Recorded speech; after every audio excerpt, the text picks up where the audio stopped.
নমস্কার বন্ধুরা, আপনারা সবাই দেখছেন সরকারি সংবাদ ইউটিউব চ্যানেল। বন্ধুরা, অবশেষে পশ্চিমবঙ্গের ষষ্ঠ দফার ভোট শেষ হলো, আর বাকি রয়েছে 2 দফার ভোট।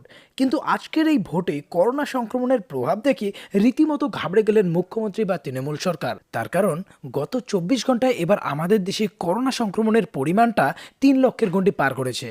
আর আমাদের পশ্চিমবঙ্গেও নতুন করে করোনা সংক্রমণের গণ্ডিটা এবার 11,000 ছুঁই হয়ে গিয়েছে। আর যার জন্য কিন্তু এবার তড়িঘড়ি করে লকডাউন ও বাকি 2 দফার ভোটকে একসঙ্গে করার আর্জি জানিয়ে নির্বাচন কমিশন এবং হাইকোর্টকে একটি চিঠি লিখলেন আমাদের রাজ্যের মুখ্যমন্ত্রী। তো আসুন এবার আমরা দেখে নেব সেই চিঠিতে কি বলা হয়েছে এবং আমাদের রাজ্যের কোন কোন জেলায় কত তারিখ থেকে লকডাউন করতে চাইছে সবটাই আমরা জানতে চলেছি। তবে তার আগে এই ধরনের দরকারি আর গুরুত্বপূর্ণ খবর যদি প্রতিদিন জানতে চান, তাহলে কিন্তু সবার প্রথমে এই ভিডিওটিকে একটি লাইক করে দেবেন, এরই সঙ্গে লাল রঙের সাবস্ক্রাইব বাটনে ক্লিক করে বেল নোটিফিকেশনটা অল করে দেবেন। তো এখানে দেখুন, প্রথমেই বলা হয় যে করোনা সংক্রমণের দ্বিতীয় ঢেউ আগামী 4 সপ্তাহে ভয়াবহ আকার ধারণ করবে এবং পশ্চিমবঙ্গে তাণ্ডব চালাবে, এমনটাই জানালো কেন্দ্র সরকার। আর কথাটা কিন্তু একদম মিলে যাচ্ছে, তার কারণ গত 24 ঘন্টায় শুধুমাত্র আমাদের পশ্চিমবঙ্গে নতুন করে সংক্রমণ ঘটে প্রায় 11,000 জনের শরীরে। আরও দেখুন, এখানে বলা হয় যে অবিলম্বে ভোট গ্রহণ বন্ধ হোক, নির্বাচনী সভা মিটিং মিছিল সমস্ত কিছু বন্ধ করা হোক, বিকল্প পথের সন্ধান করা হোক।